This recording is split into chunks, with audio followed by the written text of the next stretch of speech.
بسم اللہ الرحمن الرحیم۔ السلام علیکم۔ پروگرام علم و حکمت میں خوش آمدید۔ میں ہوں محمد حسن الیاس۔ ناظرین کرام، قرآن مجید کی حیثیت جو خود قرآن نے متعین کی ہے، اس کو اگر پیش نظر رکھا جائے تو اس بات میں کوئی اختلاف نہیں ہو سکتا کہ قرآن ہی ہے جس کی روشنی میں تمام اختلافات کا فیصلہ کیا جائے گا۔ قرآن ہی ہے جو حرف آخر ہے، قول فیصل ہے، میزان، فرقان، حکم اور مہیمن ہے۔ لیکن سوال یہ ہے کہ قرآن مجید کے اس دعوے اور حیثیت کو اگر ہم مانتے ہیں تو ہمیں ان تمام سوالوں کا جواب دینا پڑے گا جو قرآن کی اس حیثیت کو چیلنج کرتے ہیں۔ ایسے بہت سارے مسائل، بہت سارے اشکالات ہماری ماضی کی علمی تاریخ میں بھی سامنے آتے رہے جو قرآن کی اس حیثیت کو چیلنج کرتے رہے۔ انہی مسائل میں سے ایک نیا مسئلہ، ایک نئی الجھن لے کر دوبارہ حاضر خدمت ہیں۔ حضرت سابق ہمارے ساتھ تشریف رکھتے ہیں جناب جاوید احمد غامدی صاحب۔ السلام علیکم غامدی صاحب۔ ہم صاحب قرات کا اختلاف ہو یا زبان کے مسائل ہوں، ہم نے بڑی تفصیل سے آپ سے جاننے کی کوشش کی کہ قرآن مجید کی اس حیثیت پر اگر کوئی سوال پیدا ہوتا ہے، اگر کہیں چیلنج درپیش ہے تو خود قرآن اس کو کیسے حل کرتا ہے۔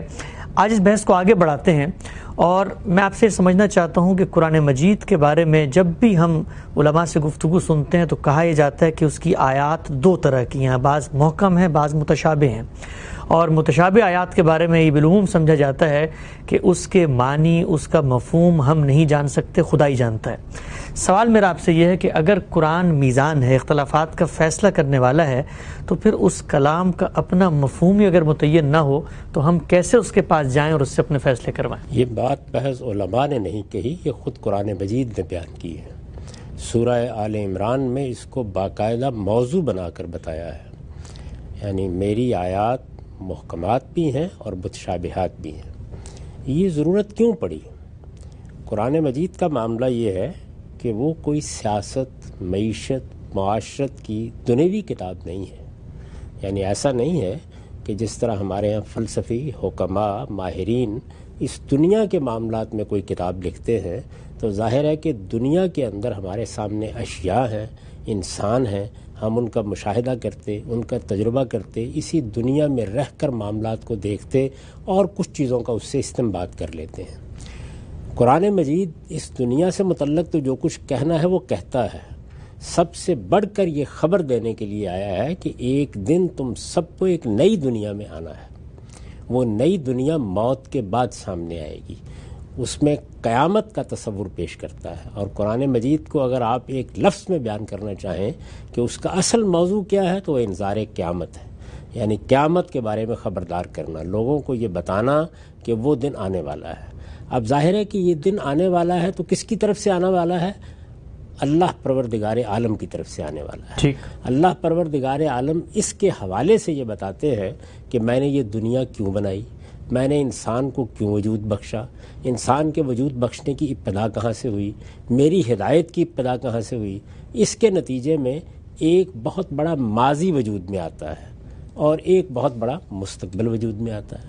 یعنی ماضی وہ ہے کہ جس کو آج ہم دیکھ نہیں سکتے، آنکھوں سے مشاہدہ نہیں کر سکتے۔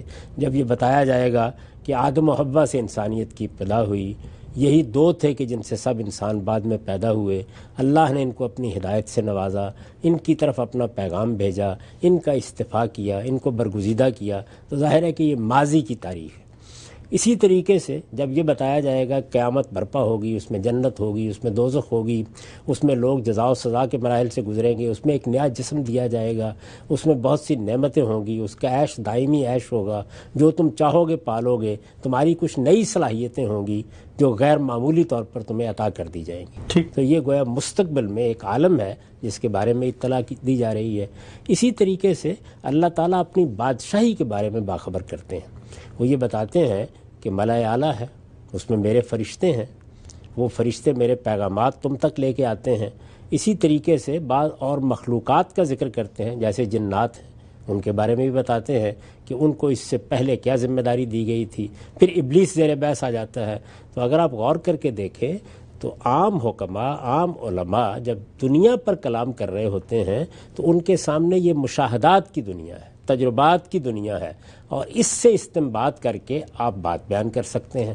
اللہ تعالیٰ کو یہ بھی بتانا ہے کہ قیامت ہوگی، یہ بھی بتانا ہے کہ جنت ہوگی، یہ بھی بتانا ہے کہ دوزخ ہوگی، یہ بھی بتانا ہے کہ وہ کس طرح کی جگہ ہوں گی، ان میں کیا چیزیں میسر آئیں گی، ان کے کیا قوانین ہوں گے، وہ کن ضوابط کے تحت وجود میں آئیں گی۔ قیامت کی تصویر کشی کرنی ہے، اس موقع پر کیا ہو جائے گا.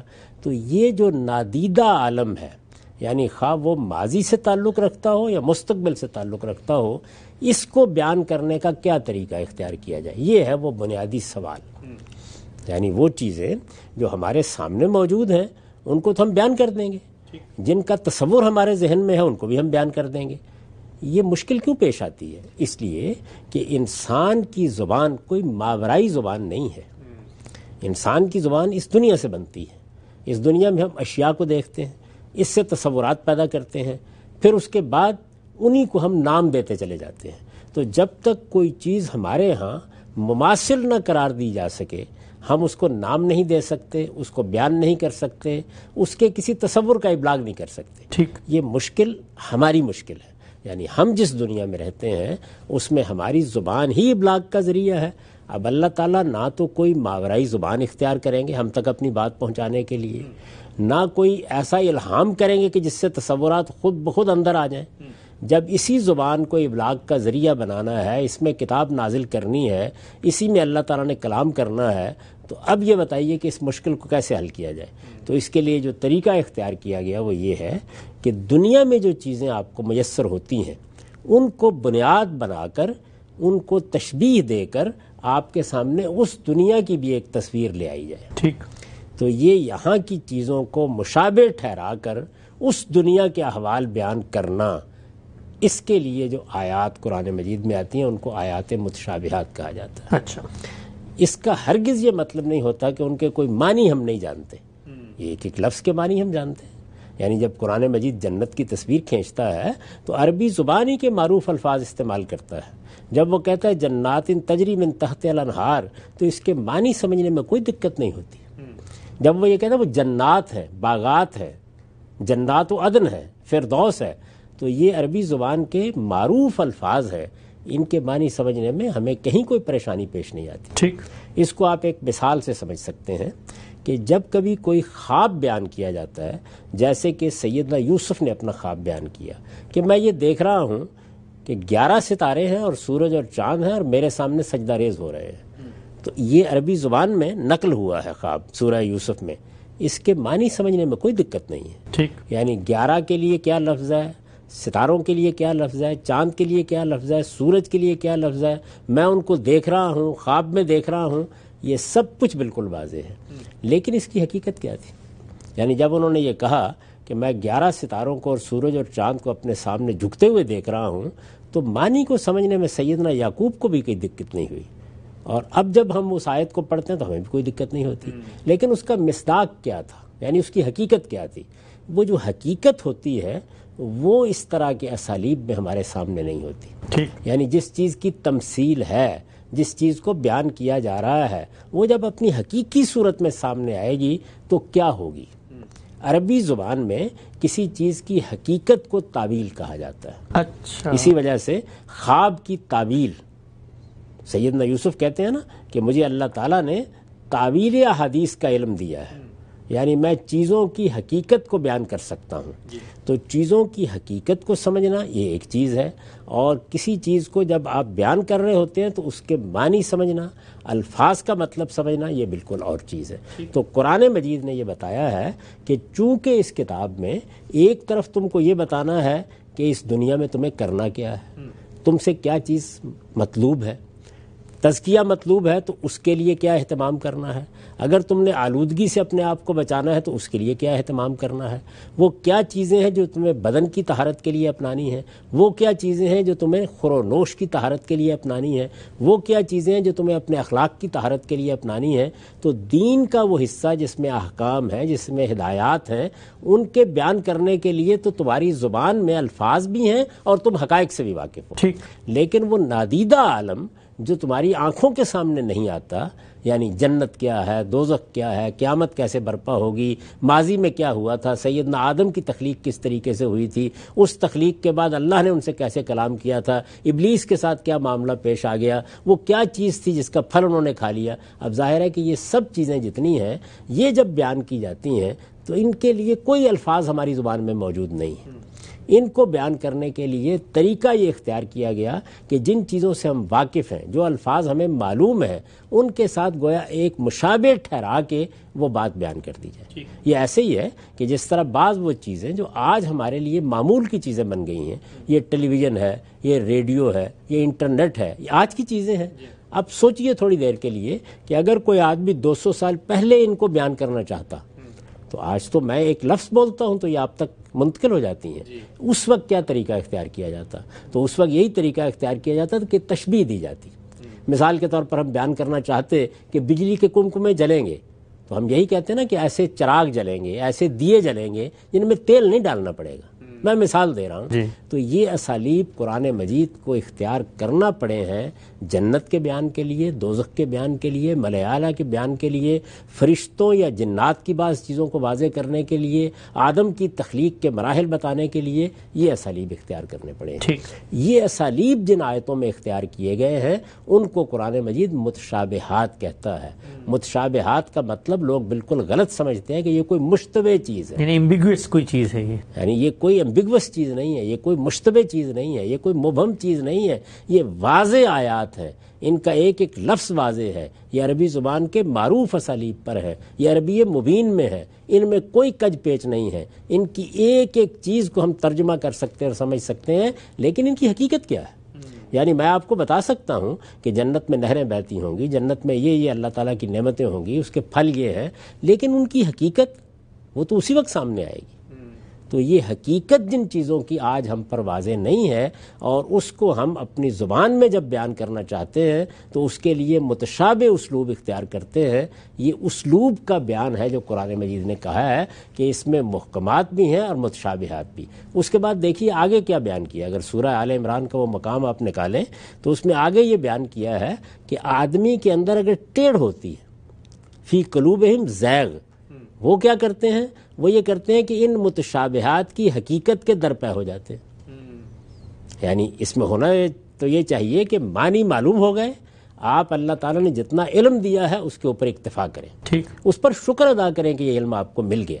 یعنی بنیادی بات واضح ہو گئی کہ ہم کو اللہ کے حضور میں پہنچنا ہے، ہمیں مر کر اٹھنا ہے، ہمیں ایک نئی زندگی عطا ہونی ہے، ہمیں ایک نیا جسم دیا جانا ہے۔ اب یہ کہ آدمی کہے کہ مجھے بتائیے وہ ہوگا در حقیقت کیسا؟ جنت میں اللہ تعالیٰ دودھ کی نہریں بہا دیں گے، یہ کیا چیز ہے، کیسے ہوگا؟ یعنی اس سے ایک تصویر تو سامنے آ جاتی ہے، لیکن اس کی حقیقت کیا ہوگی؟ وہاں پر لوگ کبھی نہیں مریں گے۔ ہم تو یہاں پر اس دنیا کی زندگی میں اس سے واقف نہیں ہے کہ آدمی کبھی نہ مرے، بڑھاپا نہیں آئے گا۔ ہم تو اسی چیز سے واقف ہیں کہ آدمی ہر دن بڑھاپے کی طرف بڑھ رہا ہوتا ہے، قدم بقدم گویا اس میں اضمحلال آ رہا ہوتا ہے، وہاں نہیں آئے گا کسی شخص کے یہاں۔ بہت سی چیزیں جو یہاں ہمیں لاحق ہیں، رسالت میں آپ صلی اللہ علیہ وسلم نے بعض موقعوں پر بیان کیا کہ ناک کی رطوبت نہیں آئے گی، گلے میں کھنکھار نہیں ہوگا، تمہیں رفع حاجت کی ضرورت پیش نہیں آئے گی۔ اس سے انسان کا کیا تصور آتا ہے؟ یعنی تصویر نہیں بن پاتی نا۔ تو یہ اس کی حقیقت ہے جس کو ہم نہیں جانتے۔ باقی جو بات بیان کی گئی ہے وہ جن الفاظ میں بیان کی گئی ہے وہ بالکل واضح ہے۔ چنانچہ نتیجہ کیا نکلا کہ قرآن مجید کا حرف واضح ہے، وہ عربی مبین میں ہے، اس کے معنی کو سمجھنے میں کوئی دقت نہیں ہوتی۔ تدبر البتہ آدمی کو کرنا چاہیے، غور و خوض ضرور کرنا چاہیے، لیکن کوئی رکاوٹ اس میں نہیں ہے۔ وہ سارا کا سارا اپنی بات کو نہایت وضاحت سے بیان کرتا ہے۔ البتہ جب وہ قیامت کی تصویر کھینچے گا، جنت کی تصویر کھینچے گا، آنے والے عالم کو بتائے گا، پیچھے کوئی نادیدہ عالم ہے اس کا ذکر کرے گا، تو وہاں یہ اسلوب اختیار کرتا ہے، اور یہی اسلوب انسان کے لیے اختیار کرنا موزوں ہے۔ اس کے سوا کوئی اور اسلوب ہو نہیں سکتا۔ اس میں قرآن مجید نے پھر یہ بتایا ہے کہ بعض لوگوں نے کیا کیا کہ انہی متشابہات کو موضوع بنا کر فتنہ برپا کر دیا۔ ابتغاء الفتنہ و ابتغاء تاویلہ، اسی سورہ آل عمران میں فرمایا ہے کہ بعض لوگ کیا کرتے ہیں کہ اس کو موضوع بنا کے قرآن مجید پر اعتراض کریں گے، خدا کی حکمت پر اعتراض کریں گے، طرح طرح کے سوالات اٹھائیں گے، ان کے پیش نظر فتنہ پیدا کرنا ہوتا ہے۔ اور بعض لوگ دیانتداری سے ان کی حقیقت کے درپے ہو جاتے ہیں، معلوم کرنا ہے حقیقت کیا ہے اس کی، درا حالے کہ ان کی حقیقت مرنے سے پہلے ہم پر واضح ہو نہیں سکتی۔ تو فرمایا کہ لا یعلم تاویلہ الا اللہ، اللہ کے سوا ان کی حقیقت کوئی نہیں جانتا۔ ان کے معنی بالکل واضح ہے، ان کا مفہوم بالکل واضح ہے۔ حقیقت کے باب میں جس وقت ہم ان کو سنتے ہیں تو جب یہ جان لیتے ہیں کہ یہ ہمارے پروردگار کی طرف سے ایک خبر ہے تو پھر ہم اس کا شکر ادا کرتے ہیں اور کہتے ہیں کہ آمنا، ہم اس کے اوپر ایمان لیں۔ ٹھیک ہے، بہت ہی آپ نے مفصل انداز میں بڑی خوبصورتی سے بیان کیا کہ متشابہات اور محکمات یہ ہوتی کیا چیز ہیں، اور قرآن مجید نے کیا وہ وجہ ہے، کیا وہ پس منظر ہے جس میں ان کو استعمال کیا ہے۔ آپ نے کچھ مثالیں دیں کہ ہم بھی اگر یہ چاہتے آج سے 200-250 سال پہلے کہنا کہ اگر ایک زمانے میں ٹیوب لائٹ ہوگی یا ٹی وی ہوگی تو یہی تمثیل کا اسلوب یا وہی مثالیں جو ہمارے سامنے انہیں کو استعمال کرتے۔ یہ سوال لوگ عام طور پہ کرتے ہیں کہ جب آپ یہ بات کہتے ہیں کہ ہمارے ساتھ بھی اگر یہ معاملہ ہوتا ہم یہ کرتے، یا آج بھی ورلڈ لٹریچر میں یہی معاملہ ہوتا ہے جب آپ کسی نادیدہ چیز کو بیان کرنا چاہیں تو وہی کہتے ہیں کہ قرآن مجید تو ایک بالکل مختلف کتاب ہے، خدا کی کتاب ہے۔ انسانوں کو تو یہ مشکل پیش آتی ہے، لیکن خدا کے لیے کیا مشکل تھا کہ وہ ان چیزوں کی حقیقت یا تعویل بتا دیتا ہے؟ یہ تو انسانوں کی مشکلات ہے کہ وہ چیز نہیں بتا سکتے۔ میں نے اسی کے بارے میں عرض کیا کہ بات تو انسانوں سے کرنی ہے نا، یعنی خدا اپنی دنیا میں تو بات نہیں کر رہا، ہمارے ساتھ بات کر رہا ہے۔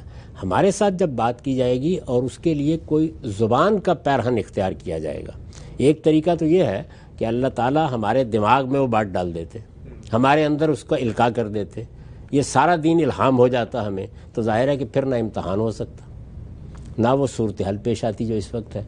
جب یہ طریقہ اختیار نہیں کیا گیا اور اللہ اپنی کتاب نازل کرتے ہیں، اپنا پیغمبر بھیجتے ہیں، تو پھر بات کی جائے گی نا، تو بات تو ہماری زبان میں ہونی ہے۔ اللہ تعالیٰ کوئی نئی زبان ایجاد کر لے، اچھا وہ نئی زبان ایجاد کر لیں تو اس کو ہم کیسے سمجھیں گے؟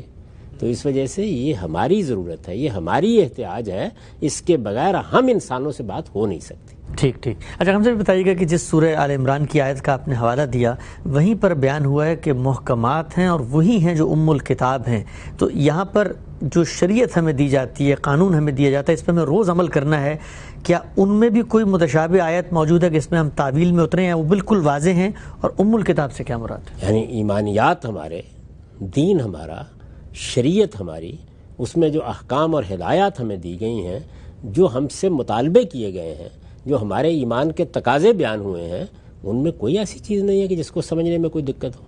ہمیں نماز کے لیے کہا گیا ہے، روزے کے لیے کہا گیا ہے، حج و عمرہ کے لیے کہا گیا ہے، ہمیں اعلیٰ اخلاق اپنانے کی تعلیم دی گئی ہے، ہمیں یہ بتایا گیا ہے کہ تمہارا ایک دن احتساب ہونا ہے۔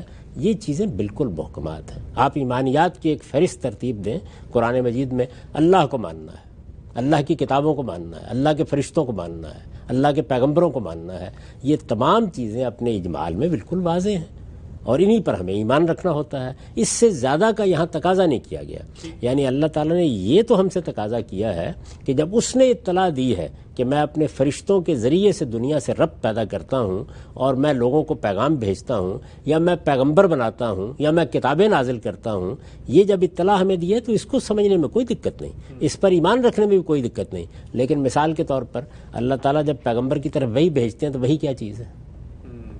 تو یہ وہ چیز نہیں ہے کہ جس کو ہم اس دنیا کے اندر اس کی حقیقت کے اعتبار سے جان لیں، یا وہی کیسے آتی ہے، یا وہی کیسے آتی ہے، اس میں کیا چیز ہے کہ جو رابطے کا ذریعہ بنتی ہے۔ اب دیکھیے نا، مثال کے طور پر ہم یہاں گفتگو کر رہے ہیں، ہمارے پاس اس وقت وہ ذرائع ہیں کہ ہم بتا سکتے ہیں کہ ہماری یہ گفتگو دنیا تک کیسے پہنچے گی، لوگ یہاں اس کمرے میں ہونے والی گفتگو کو پوری دنیا میں کیسے سن لیں گے، یہ ہم بتا سکتے ہیں نا۔ کیسے بتا سکتے ہیں؟ اس لیے کہ اس کے الفاظ وجود میں آ گئے ہیں، تعبیریں وجود میں آ گئی ہیں، وہ ذرائع اب ہمارے لیے تجربے اور مشاہدے کا ذریعہ بن گئے ہیں۔ لیکن یہ سب کچھ اگر نہ وجود میں آیا ہوا ہو تو پھر کیا طریقہ اختیار کیا جائے؟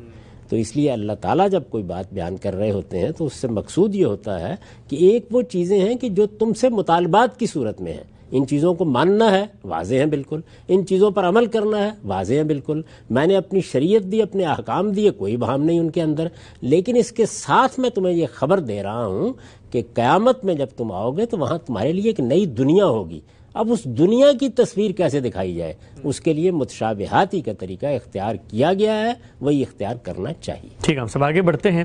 سورہ آل عمران کی جو آیت یہاں پہ زیر بحث ہے، اس میں اللہ تعالیٰ نے خود بیان کر دیا ہے کہ آیات محکمات بھی ہیں، ان میں متشابہات بھی، لیکن جن کے دلوں میں ٹیڑھ ہے، کجی ہے، زیغ ہے، وہ ان کی تعویل کے در پہ ہو جاتے ہیں۔ ہم نے یہ دیکھا کہ بعض اہل علم اس کی یہ تعویل بھی کرتے ہیں کہ اللہ ہی ان کے حقیقی مفہوم کو یا ان کی حقیقت کو جانتا ہے، اور آگے آیت میں ایک لفظ آیا کہ والراسخون فی العلم، تو اس کا ترجمہ یوں کرتے ہیں کہ ان کی حقیقت اللہ ہی جانتے ہیں اور وہ لوگ جو علم میں رسوخ رکھتے ہیں، لہٰذا راسخ العقیدہ علماء ایک خاص درجے پہ جب پہنچ جاتے ہیں تو وہ بھی ان تعویلات سے باخبر ہو جاتے ہیں۔ تو یہ بتائیے گا کہ اس آیت میں سورہ آل عمران کی والراسخون فی العلم کا تعلق کیا تعویل کو جاننے والے لوگوں سے ہے؟ ہرگز نہیں، ہم نے اس کو واضح کر دیا ہے۔ ظاہر ہے کہ یہ ایسی چیز نہیں ہے کہ اس کو یہاں اس طریقے سے بیان کیا جا سکے، تو میں یہ عرض کروں گا کہ اس میں استاد امام کی تفسیر تدبر قرآن میں لوگ دیکھیں، بالکل اسی طریقے سے میری تفسیر البیان میں لوگ دیکھ لیں، بہت سے دوسرے اہل علم نے بھی اس کو بیان کیا ہے۔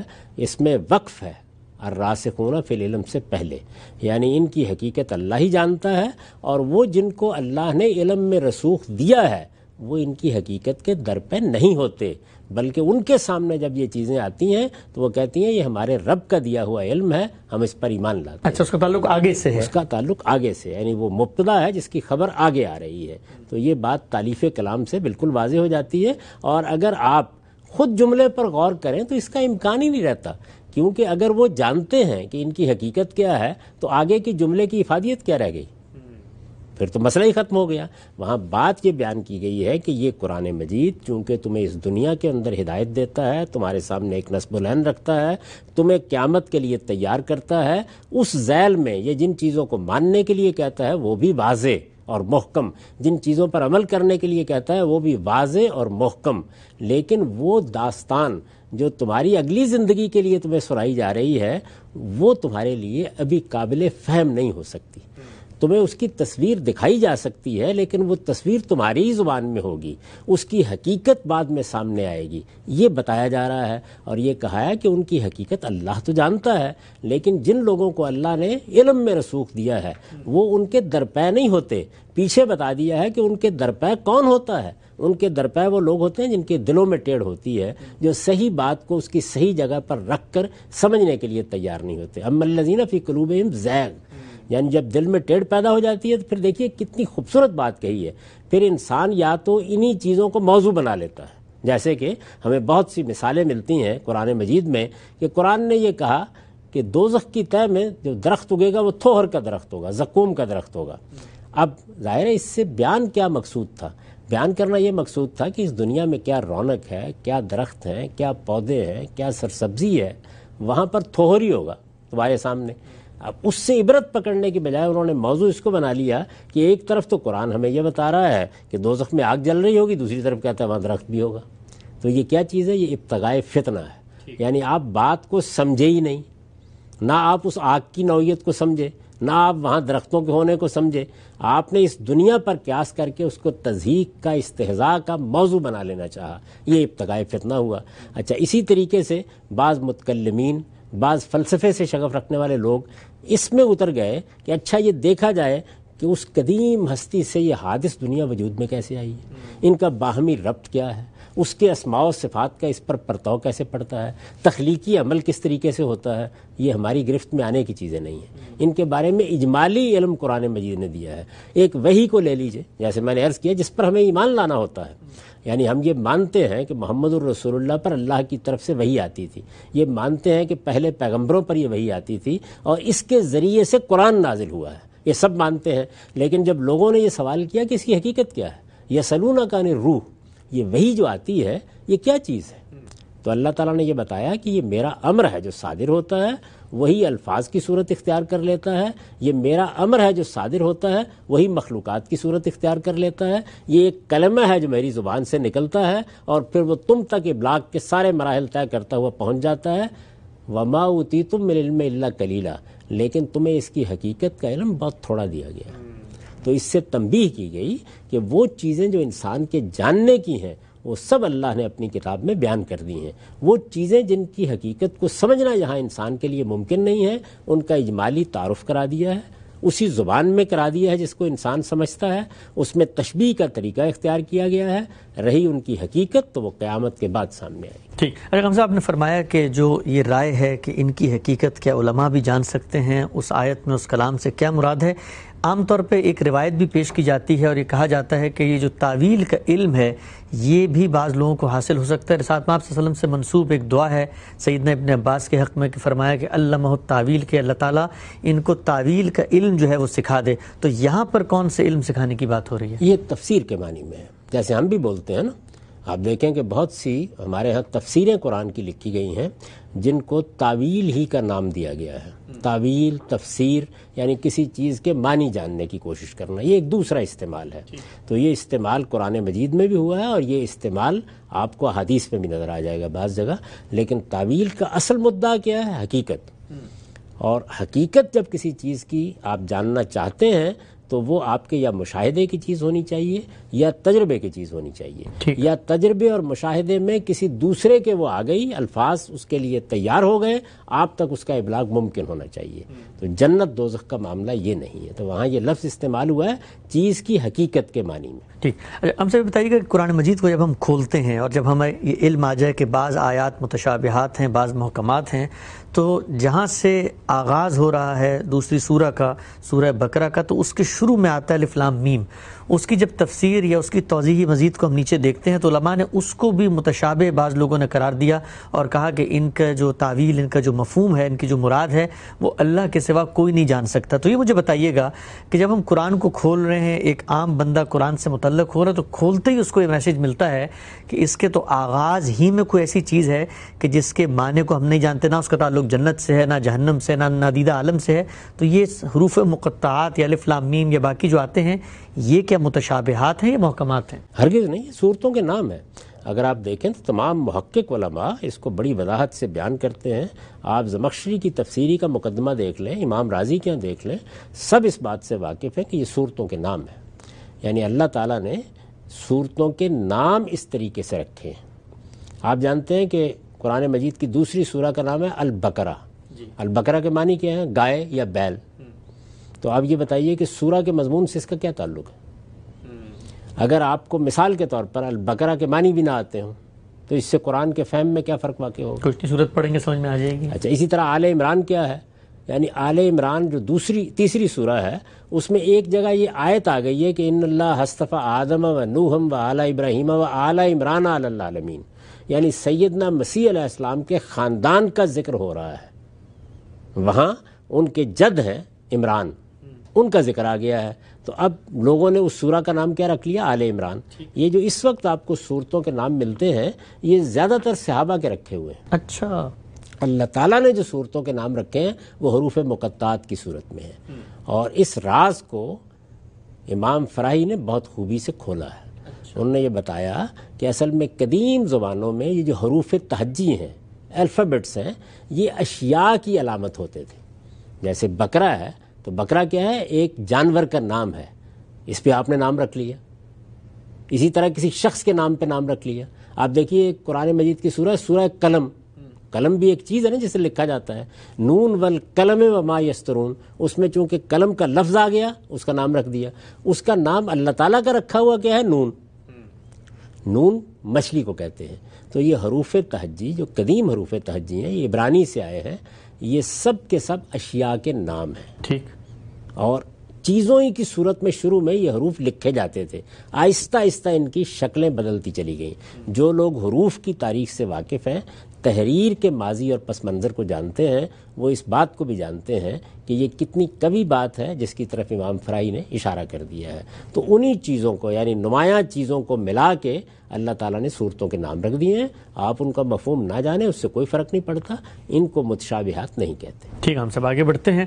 یہ بتائیے گا کہ ہمارے ہاں پورا تصور ہے جب ہم عقائد کی کتابیں پڑھتے ہیں، کلام کی بحثیں پڑھتے ہیں، تو اللہ تعالیٰ کی ذات کی بارے میں بہت سارے تصورات ایسے ہیں جن کی تفصیلات وہاں بیان کی جاتی ہیں. مثلا اللہ اگر قادر مطلق ہے تو کیا اللہ کوئی ایسا پتھر بنا سکتا ہے کہ نعوذ باللہ اس کو خود بھی نہ اٹھا سکے؟ اس طرح کی بحثیں ہو جاتی ہیں.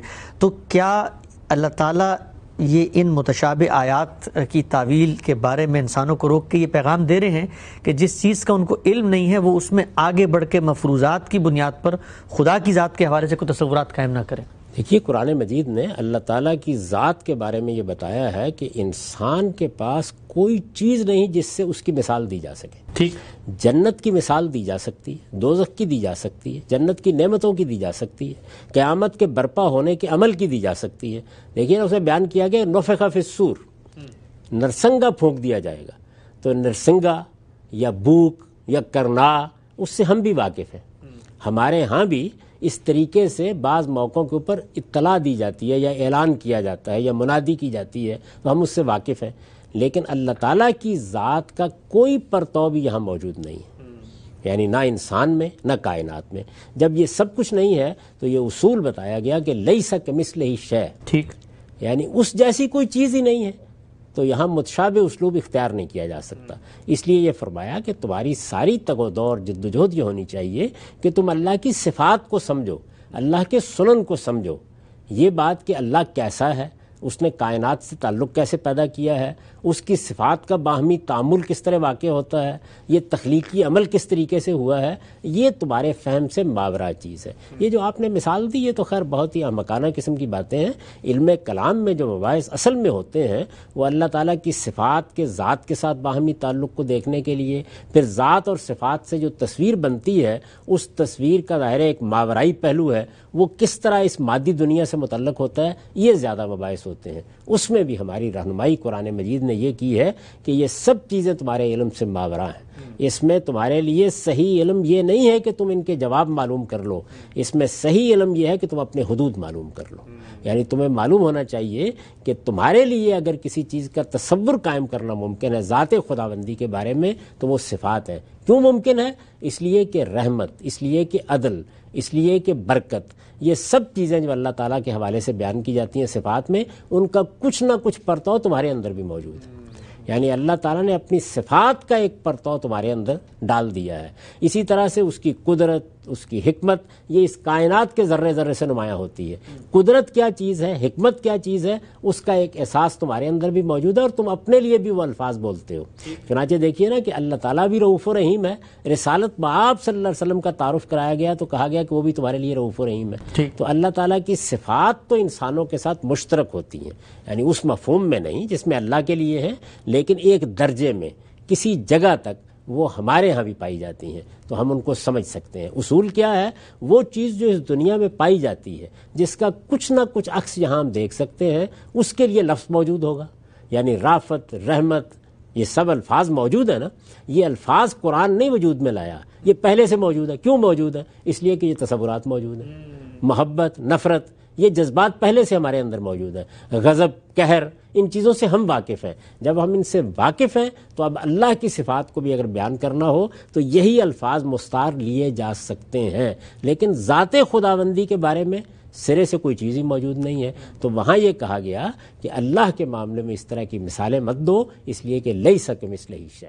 ٹھیک۔ اچھا ہم صاحب، ایک رائے یہ بھی سامنے آتی ہے متشابہات کے بارے میں کہ بہت ساری ایسی چیزیں ہیں جو اس وقت تو ہمارے لیے متشابہات میں ہیں، لیکن ہو سکتا ہے کہ سائنس کی ترقی سے ہمارے علم میں اضافہ ہو جائے تو وہ چیزیں ہم پر واضح ہو جائے۔ مثلا قرآن مجید میں ہے کہ 7 آسمان بنائے گئے، تو اب ہم اس وقت تو نہیں جان سکتے، بہت ساری پیشن گوئیاں ہیں، لیکن جب وہ پوری ہو جائیں گی یا جب ہمیں علم مل جائے گا تو ہم ان کی حقیقت کو بھی جان لیں گے۔ تو کیا متشابہات کی ایک فردر کیٹیگری یہ بھی بنائی جا سکتی ہے کہ ایسے ہیں جن کا علم ہو سکتا ہے مستقل قریب میں مل جائے؟ دیکھیے بہت سی چیزیں ایسی ہیں، جیسے میں نے ماضی کی مثال دی، یعنی دنیا کی تاریخ کیا ہے، ابتدا کس طریقے سے ہوئی، آدم علیہ السلام نے تاریخ کہاں سے شروع کی، یہ سب چیزیں بیان ہوئی ہیں نا۔ ان میں سے آج تو ہمارے لیے کوئی چارہ اس کے سوا نہیں کہ یہی اسلوب اختیار کیا جائے، لیکن اللہ کی کتاب قرآن مجید میں ان سب چیزوں کو بیان کرنے کے لیے ایسے طریقے اختیار کیے گئے ہیں کہ ہم خود اس تجربے سے گزر چکے ہیں کہ جب اس کی کچھ تھوڑی سی تصویر بھی سائنسی طریقے سے سامنے آ جاتی ہے تو آدمی سبحان اللہ کہہ اٹھتا ہے۔ مثال کے طور پر میں پیش کروں گا کہ اللہ تعالیٰ نے سورہ سجدہ میں یہ بتایا ہے کہ ہم نے انسان کو پیدا کیا تو کس طرح کن مراحل سے گزار کر پیدا کیا۔ وہ اس سے پہلے گرفت میں نہیں آتی تھی وہ بات، یعنی ایک طریقہ اختیار کر لیا گیا، اس میں وہی اسالیب اختیار کیے جو ہم بولتے ہیں، مثلا انسان کا تسویہ کیا، مثلا اس کی نسل انسان کے اندر رکھ دی، مثال کے طور پر اس میں نفخ روح ہوا، مثلا اس کی ابتدا ہم نے گارے سے کی یا دلدل سے کی۔ یہ ساری باتیں جتنی تھیں وہ لفظاً سمجھ میں آ رہی تھیں، لیکن اس کی حقیقت کیا ہے، اصل میں یہ پروسیس کیسے ہوا، اب کچھ اس میں روشنی ہمارے سامنے آنے لگ گئی ہے۔ تو یہ چیز ظاہرہ ہوتی ہے، لیکن یہ انہی چیزوں کے بارے میں ہوگی جو ہماری اس دنیا سے متعلق ہے۔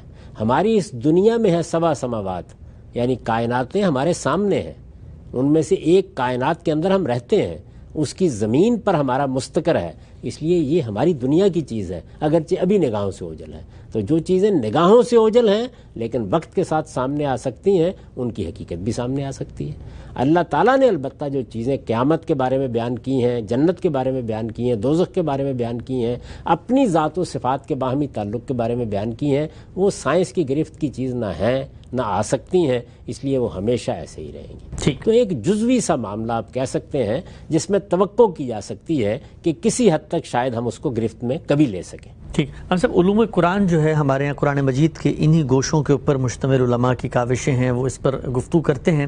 ایک رائے میں پڑھ رہا تھا امام زرکشی کی، وہ یہ کہتے ہیں کہ جو متشابہات رکھ دی گئی ہیں تو اس کا ایک مقصد یہ بھی ہے کہ علماء قرآن مجید میں غور کریں، ان کی دلچسپی کا سامان اس میں پیدا ہو، اور اس کے ذریعے سے قرآن مجید ان کے غور و تدبر کا مرکز و محور بن سکے۔ تو کیا آپ اس رائے سے اتفاق کرتے ہیں؟ اسی بات پر تو قرآن مجید نے سخت تنبیہ کی ہے، یعنی یہ بتایا ہے کہ جو لوگ ان متشابہات کے درپے ہوتے ہیں ان کے دلوں میں ٹیڑھ ہوتی ہے، تو علماء کیوں پیچھے پڑیں گے، ان کے درپے کیوں ہوں گے؟ قرآن مجید نے تو ہمیں جو بنیادی اخلاقیات سکھائے ہیں ان میں یہ کہا ہے کہ لا تقف ما لیس لک بہ علم، جس چیز کا علم تمہاری گرفت میں نہیں ہے اس کے درپے بھی نہیں ہونا چاہیے۔ تو ایک سچا عالم اس کے درپے کیوں ہوگا؟ وہ تو سب سے پہلے یہ جان لے گا کہ ان کے معنی مجھے معلوم کرنے ہیں، معنی پر مجھے غور کرنا ہے، اس سے جو تصویر بنتی ہے میرے سامنے اس تصویر کی بنیاد پر ایک اجمالی ایمان رکھنا ہے اور اس ایمان کے استدلال کو لوگوں کے سامنے واضح کرنا ہے۔ وہ تو راسخون فی العلم کا آگے مقصد یہ بیان کیا گیا ہے کہ وہ کبھی یہ کام نہیں کرتے اور کبھی کرنا بھی نہیں چاہیے۔ یہ کام تو مشرکین نے کیا، قرآن مجید کے منکرین نے کیا، ان مخاطبین نے کیا کہ جو ان چیزوں کے درپے ہوئے اور نتیجے کے طور پر اپنے لیے ایک فتنہ پیدا کر بیٹھے۔ ٹھیک، ہم صاحب جو آپ نے بات فرمائی کہ جن لوگوں کے دلوں میں زیغ، کجی یا ٹیڑھ ہوتی ہے، ہم جو پچھلی اقوام کو دیکھتے ہیں اللہ تعالیٰ قرآن مجید میں ان کا ذکر بھی کرتے ہیں اور تنبیہ کرتے ہیں کہ جو ہم خدا کے اس وقت آخری شریعت کو ماننے والے ہیں وہ ان جیسے نہ ہو جائیں، تو کیا آپ کو لگتا ہے کہ ان کے ہاں بھی یہ مسئلہ پیدا ہوا؟ مثلا اللہ تعالیٰ نے سیدنا مسیح کے بارے میں ایک تعبیر اختیار کی ہے، کلمت اللہ کی ہے، روح اللہ کی، تو وہاں پر بھی انہوں نے اس کی حقیقت کے پیچھے پڑھ کے اس میں تعویلات پیدا کی جس سے ان کی گمراہی کا سامان ہوا۔ اسی کی مثال دی ہے قرآن مجید نے سورہ آل عمران کی ان آیات میں، اگر لوگ ان کو نکال کے پڑھیں تو ان میں یہ بتایا ہے کہ سب سے بڑا فتنہ اسی سے پیدا ہوا۔ یعنی لوگوں کو چاہیے یہ تھا کہ وہ اللہ کی کتاب جس طرح کے بات کو بیان کرتی ہے اس میں سے محکمات پر نگاہ رکھتے، یعنی ان چیزوں کو دیکھتے جو انہیں ماننی تھی۔ ہمیں ماننا کیا تھا کہ ہماری کائنات کا ایک پروردگار ہے، ہمارا ایک خالق ہے، وہی اس دنیا کا بادشاہ ہے، وہی تنہا معبود ہے۔ ان چیزوں میں سے کون سی بات ہے جس کو سمجھنے میں دقت ہوتی ہے؟ اس کے لیے استدلال بھی اگر کیا جائے گا تو خالص عقلی علمی استدلال کیا جا سکتا ہے۔ ان کو بیان کرنے کے اسالیب بھی ہماری زبان میں موجود ہیں۔ یہی بات انجیل بیان کرتی ہے، یہی تورات بیان کرتی ہے، یہی زبور بیان کرتی ہے۔ ان پر نگاہ رکھنی چاہیے تھی، لیکن انہوں نے کیا کیا؟ ان کی حقیقت جاننا چاہیے۔ اللہ تعالیٰ نے حضرت مسیح کو بن باپ کے پیدا کیا۔ اب دیکھیے اس کے جو محکم مقدمات ہیں وہ بالکل واضح ہیں۔ اس کائنات کا خالق ہے، یہ سارے قوانین اس کے بنائے ہوئے ہیں، وہ جب چاہے ان قوانین کو توڑ دے۔ قرآن مجید نے کتنی سادگی سے اس پر استدلال کیا ہے کہ تم مسیح کے پیدا ہونے کے بارے میں تعجب کر رہے ہو۔ آدم و حوا کے کیا کوئی آسمان میں ماں باپ تھے؟ ان کو بھی اللہ تعالیٰ نے مٹی سے پیدا کرنا شروع کیا، مختلف مراحل سے گزر کر آدم بھی بنا دیا، حوا بھی بنا دی۔ تو جو پروردگار پہلی مرتبہ تمہاری تخلیق براہ راست کرنے پہ قدرت رکھتا ہے، کیا اب اس کے ہاتھ بندھ گئے ہیں کہ وہ کسی کو بن باپ پہ پیدا نہیں کر سکتا؟ تو بڑا علمی اور بڑا عقلی استدلال کر کے قرآن نے بات ختم کر دی۔ لیکن ہم نے اس کے اندر اتر کر یہ جاننے کی کوشش کی پھر ایسا ہوا کیسے ہے؟ اچھا، ان کو اگر حمل ٹھہرا تو اس کے لیے پروسیس کیا اختیار کیا گیا؟ یہ وہ ساری چیزیں ہیں کہ جن کے درپے ہونے کا لازمی نتیجہ کیا نکلے گا کہ یا آپ اپنے آپ کو کسی فتنے کے حوالے کر دیں گے اور یا آپ ان حقیقتوں ہی کو جاننے کے درپے ہو کر محکمات پر عمل کرنے سے قاصر رہ جائیں گے۔ اور بالکل وہی ہوا۔ یعنی ان کے ہاں یہ چیزیں سلیب کیوں دی گئی؟ یہ کیا آدم کے گناہ کا کفارہ ہو گیا ہے؟ شریعت کیا چیز ہے؟ یعنی یہ اپنی اساس میں باتیں ختم ہو گئیں، اور نتیجہ کیا نکلا کہ دین کی وہ ہدایت، وہ رحمت جس کو قرآن کہتا ہے کہ وہ تورات کے اندر ان کے لیے موجود تھی، اس سے اپنے آپ کو انہوں نے منقطع کر لیا، یہاں تک کہ پھر جب اللہ کی کتاب قرآن مجید نازل ہوئی تو اس سے بھی فائدہ نہ اٹھا سکے۔ ٹھیک، ہم صاحب ایک معروف مفسر اور تابعی ہیں مجاہد، ان کی رائے اس حوالے سے یہ ہے کہ محکمات جو ہیں وہ ان سے مراد حلال و حرام کے جتنے احکامات ہیں قرآن مجید میں وہ ہیں، اور متشابہات سے مراد وہ آیات ہیں جو ایک دوسرے سے ملتی جلتی ہیں، جیسے اللہ تعالیٰ نے کہا وَمَا يُضِلُّ بِهِ إِلَّا الْفَاسِقِينَ، اور دوسری جگہ کہا ہے کہ وَالَّذِينَ اهْتَدَوْا اہتدوا زادہم ہدا. تو اب ان دونوں آیات میں ایک ہی بات بیان ہو رہی ہے، ملتی جلتی بات ہے، تو ان کو متشابہ کہنا چاہیے اور ان کو محکمات کہنا چاہیے. یہ بات جو ہے یہ انہوں نے کیسے کہی ہوگی، کس ذیل میں کہی ہے، اس کو جب تک ہم پوری طرح نہ جان لیں کوئی تبصرہ تو نہیں کرنا چاہیے. لیکن جس طرح یہ نقل ہوتی ہیں باتیں یہ ایسے ہے، میں آج درس قرآن دیتا ہوں، آپ بھی کہیں کوئی قرآن پڑھاتے ہوں گے، کوئی حدیث پڑھاتے ہوں گے، تو بالعموم لوگوں نے ان مجلسوں میں ان تابعی علماء کی بعض باتیں لکھ لی ہیں، اچھا، یا آگے بیان کر دی ہیں. اس کا سیاق کیا ہے، سباق کیا ہے، بحث کیا ہو رہی تھی، وہ عام طور پر ہم تک نہیں پہنچتی. لیکن جو کچھ پہنچا ہے اس سے اتفاق نہیں کیا جا سکتا. اچھا، اس کی وجہ یہ ہے کہ جو محکمات ہیں ان میں حلال بھی ہے، حرام بھی ہے، ان میں ایمانیات بھی ہیں، وہ سب چیزیں ہیں. البتہ ایک اور مفہوم ہے متشابہ کا، اور وہ قرآن مجید میں لفظ استعمال ہوا ہے، وہ ہے کتابم متشابہم مثانی. یعنی یہ کتاب ساری کی ساری جو ہے اس میں آیات ملتے جلتے مفاہیم کو بیان کرتی ہیں. ایک ہی طریقے سے بات کو بعض اوقات دہرایا جاتا ہے، ایک ہی بات ہزار اسالیب سے بیان کی جاتی ہے. وہ چیز پیدا ہو گئی ہے اس کی کتاب میں کہ ایک پھول کا مضمون ہو تو 100 رنگ سے باندھو. تو یہ قرآن نے ایک دوسرے مفہوم میں اس کو استعمال کیا ہے، غالباً وہ اس کی تشریح کر رہے ہوں. ٹھیک. اچھا، ہم سے بھی بتائیے گا کہ قیامت کے بارے میں، قیامت کا جب واقعہ رونما ہوگا، جو حوادث اس وقت ہوں گے، ظاہری بات ہے ہمارے علم کی گرفت میں وہ چیزیں نہیں آتی کیسے ہوں گی. لیکن ہم یہ دیکھتے ہیں کہ آج کل کے دور میں کچھ سائنٹیفک تھیوریز کی بنیاد پر لوگ یہ کہنا شروع ہو گئے ہیں کہ شاید دنیا کا خاتمہ ہوگا. تو کیا آپ کو لگتا ہے یہ بھی ایک ایسا امر، ایسا مضمون جو کہ انسانوں کے علم میں نہیں تھا، متشابہ تھا، اور آگے یہ محکم ہو سکتا ہے کسی سائنٹیفک تھیوری سے؟ تو کیا مسلمانوں کو اس علم کو سیکھ کے دنیا کو بتانا چاہیے کہ یہ جو ایک بات کی گئی ہے اس کی حقیقت متوقع ہے؟ قرآن مجید قیامت کے بارے میں یہ تصور پیش نہیں کرتا. یہ بہت واضح طور پر سمجھ لینا چاہیے کہ وہ کوئی تدریجی ارتقائی عمل ہے. وہ یہ کہتا ہے وہ بغتتاً آئے گی. تم سوئے ہوئے ہو سکتے ہو، تم کھیل کود میں مصروف ہو سکتے ہو، تم تعلیم تدریس میں مصروف ہو سکتے ہو. دنیا اسی طریقے سے چل رہی ہوگی کہ یک بیک نفخ صور ہو جائے گا. تو اس لیے قرآن مجید نے یہ بتایا ہے کہ جب یہ کائنات وجود میں لائی گئی تو اس وقت ایک تدریجی عمل ہے جس سے اس کو گزارا گیا، یعنی وہ اربوں سال پر پھیلا ہوا عمل ہے. لیکن جب اس کا خاتمہ کیا جائے گا تو بس ایک سور پھونک دیا جائے گا، اور جب دوبارہ لوگوں کو اٹھایا جائے گا تو اس وقت بھی ایک سور پھونک دیا جائے گا. تو اس طرح اللہ تعالیٰ نے یہ بات بتائی ہے کہ قیامت کا معاملہ اس پر قیاس نہیں کیا جا سکتا. یہ اصل میں دنیا کی ابتدا کے بارے میں، یہ دنیا ہے تو فانی، یعنی یہ کائنات جو کچھ بھی بنائی ہے اللہ تعالیٰ نے، اس کو ایک دن ختم ہونا ہے، اپنی موجودہ صورت میں ختم ہونا ہے. تو اس وجہ سے انسان جب اس کے ماضی کو دیکھتا ہے تو خیال کرتا ہے کہ سورج کی روشنی بتدریج کم ہو جائے گی، سورج زمین کے بتدریج قریب آ جائے گا، تھوڑا تھوڑا قریب آ رہا ہے تو قیامت آ جائے گی. قیامت کا یہ تصور قرآن نے نہیں دیا. ٹھیک، وہ بغتتاً آئے گی، اچانک آئے گی، سوتوں جاگتوں کے اوپر آ جائے گی. اور اس وقت یہ نہیں بتایا گیا کہ تم لوگ انتظار کر رہے ہوگے اس بات کا یا اس وقت جیتے بھی ہوگے. آپ خود سوچئے کہ سورج کے قریب آنے کا عمل اگر سائنسی طریقے سے کسی ارتقائی طریقے سے ہو رہا ہو تو آپ بچیں گے ہی کہاں؟ قرآن مجید ایک بالکل دوسرا تصور پیش کرتا ہے. ٹھیک. ہم سب آخری سوال آج کی نشست کا، وہ سوال یہ ہے کہ قرآن مجید نے ان چیزوں کو جن کا ہم علم نہیں رکھتے، جن کو ہم نے دیکھا نہیں ہے، وہ نادیدہ عالم اس کو مثالوں سے بیان کرتا ہے یا ہمارے علم کی ٹرمینالوجیز ہی میں اس کو ریلیٹ کرتا ہے. سوال عام طور پہ یہ پوچھا جاتا ہے کہ قرآن نے جب جنت جہنم کے تصورات کو بیان کیا تو جو مثالیں بیان کی وہ سب کی سب وہ ہیں کہ جو ایک قبائلی معاشرت یا عربوں کے لیے کوئی ترغیب کا باعث بن سکتی ہے، مثلا دودھ کی نہریں ہیں اور شہد ہے. لیکن آج کی دنیا میں رہنے والے لوگ، ان کے لیے رغبات اور توجہات اور مثالوں کی دنیا بالکل دوسری ہے. تو اس میں ہمارے لیے اس تصور کی ایک ویگ سی تصویر حاصل کرنا یہ کیسے ممکن ہوگا؟ جیسے انسان ایک چیز سے دوسری چیز کو قیاس کرتا چلا جاتا ہے. ظاہر ہے کہ اس وقت جو لوگ سامنے تھے ان کو آپ یہ بتاتے کہ جنت میں جہاز چل رہے ہوں گے، یہ بتاتے کہ اس میں سیارے اڑ رہے ہوں گے، یہ کیسے بتاتے؟ ان کے لیے تو وہی تصویر موضوع تصویر ہوگی جس سے وہ واقف ہے. چنانچہ جو بادشاہوں کے محلات، ان کے نیچے بہتی ہوئی نہریں، ان کے باغات، جو تصویر ان کے سامنے موجود تھی اسی کو بنیاد بنا کے قرآن مجید نے ان کے سامنے ایک تمثیل رکھ دی اور یہ بتا دیا کہ اس سے تم جنت کی نعمتوں کا کچھ اندازہ کر سکتے ہو. دوزخ کے معاملے میں یہی طریقہ اختیار کیا. یہی طریقہ موضوع ہے. جس طرح بحثیت مجموعی پوری انسانیت کا لحاظ کر کے آپ بات کرتے ہیں، اسی طرح جو اولین مخاطبین ہیں ان کا بھی لحاظ کیا جائے گا. اگر آپ وہ لحاظ نہیں کریں گے تو کلام ان کے لیے ناقابل فہم ہو جائے گا، تو پھر ہم تک کیسے پہنچے گا؟ تو اب ہمیں کیا کرنا ہے وہ یہ کہ ہم اس وقت کی دنیا کے لحاظ سے اس تصویر کو سمجھیں اور آج کی دنیا سے اسے متعلق کر لیں، اور متعلق کرنے پر بھی اکتفا نہ کریں بلکہ یہ کہیں کہ ہمارے پروردگار نے یہ بتا دیا ہے کہ وہاں تک جہاں تک تمہارا خیال بھی نہیں جاتا میں اس جنت کو آباد کر دوں گا۔ تو قرآن مجید نے دوسرے موقعوں پر اسی لیے یہ تصویر کھینچی کہ تمہاری آنکھیں وہاں پر جو کچھ دیکھیں گی اس کا نہ دنیا میں کسی نے کبھی تصور کیا نہ یہاں کسی نے وہ بات سنی۔